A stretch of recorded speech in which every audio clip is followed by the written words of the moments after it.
నేను మీ ఆయుర్వేద డాక్టర్ చిట్టిపొట్ల మధుసూదన శర్మని. మనం ఈ వీడియోలో ఎంతోమందిని ఎదుర్కొనేటువంటి అత్యంత సర్వసాధారణమైనటువంటి సమస్య అయినటువంటి ఆ మోకాళ్ళ నొప్పుల సమస్యకి మనకై మనం తయారు చేసుకోదగ్గ సులువైనటువంటి గృహ వైద్య చికిత్సా విధానాల గురించి మనం తెలుసుకోబోతున్నాం. మోకాళ్ళ నొప్పులు పూర్వకాలంలో మోకాళ్ళ నొప్పుల సమస్య సర్వసాధారణంగా 50 సంవత్సరాలు లేదా 60 సంవత్సరాలు దాటినటువంటి వాళ్ళలోనే వయోధర్మంలో, దేహధర్మంలో భాగంగా చాలామందిలో వచ్చి వేధిస్తూ, పీడిస్తూ, ఇబ్బంది పెట్టేటువంటి పరిస్థితి ఉంటే, నాగరికత ప్రభావంతో, పాశ్చాత్య నాగరికత ప్రభావంతో, వివిధ రకాలైనటువంటి కారణాల వల్ల ఈ రోజుల్లో మరి చిన్న వయస్సులోనే అంటే ఇంచుమించు 25 సంవత్సరాలు దాటినటువంటి వాళ్ళల్లో ఎక్కువ శాతం మందిలో మోకాళ్ళ నొప్పులు వచ్చేటువంటి పరిస్థితి ఏర్పడింది. అనుభవపూర్వకమైన, సింపుల్‌గా ఉండేటువంటి, అత్యంత చౌక ధరకు దొరికేటువంటి, దీర్ఘకాలం పాటు వాడినప్పటికీ ఎలాంటి ఇబ్బందులు కలగనిటువంటి ఔషధాల్లో ఒక ఫార్ములాను మనం ఈ వీడియోలో తెలుసుకోబోతున్నాం. ఆ ఫార్ములా తయారీకి కావాల్సిన పదార్థాలు మూడే 3. ఈ 3 పదార్థాలు కూడా మీరు బాగా గమనించండి, నోట్ చేసుకోండి, రాసుకోండి.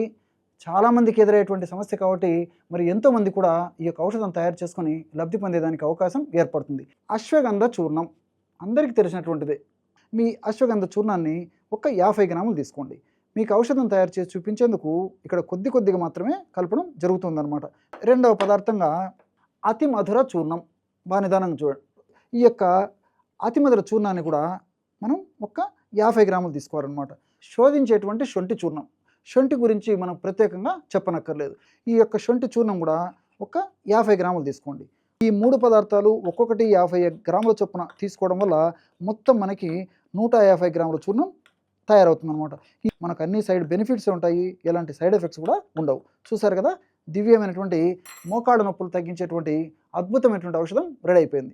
ఈ విధంగా తయారు చేసుకున్నటువంటి ఔషధాన్ని ఒక గాజు సీసాలో నిల్వ ఉంచుకొని రోజు ఉదయం ఆహారానికి ఒక అరగంట ముందు, రాత్రి ఆహారానికి అరగంట ముందు ఈ విధంగా ఒక 50 ml గోరువెచ్చని పాలు తీసుకొని, ఈ 50 ml గోరువెచ్చని పాలల్లో మనం తయారు చేసి పెట్టుకున్నటువంటి చూర్ణం కేవలము 2.5 గ్రాము అంటే హాఫ్ టీ స్పూన్ మాత్రమే మనం తయారు చేసి పెట్టుకున్నటువంటి ఈ యొక్క చూర్ణాన్ని 50 మిల్లీలీటర్ల గోరువెచ్చని నీళ్ళల్లో కానీ, లేకపోతే కాచి చల్లార్చినటువంటి నీళ్ళల్లో కానీ కలిపేసేయాలన్నమాట. ఇంతే.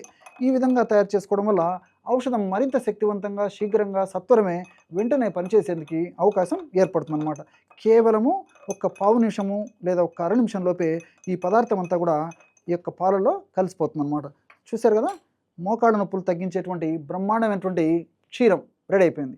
ఈ విధంగా తయారు చేసుకున్నటువంటి ఈ యొక్క పానీయాన్ని ఉదయం సేవించాలి. అదేవిధంగా రాత్రి ఆహారానికి మరొకసారి ఈ యొక్క పానీయాన్ని సేవించాలి.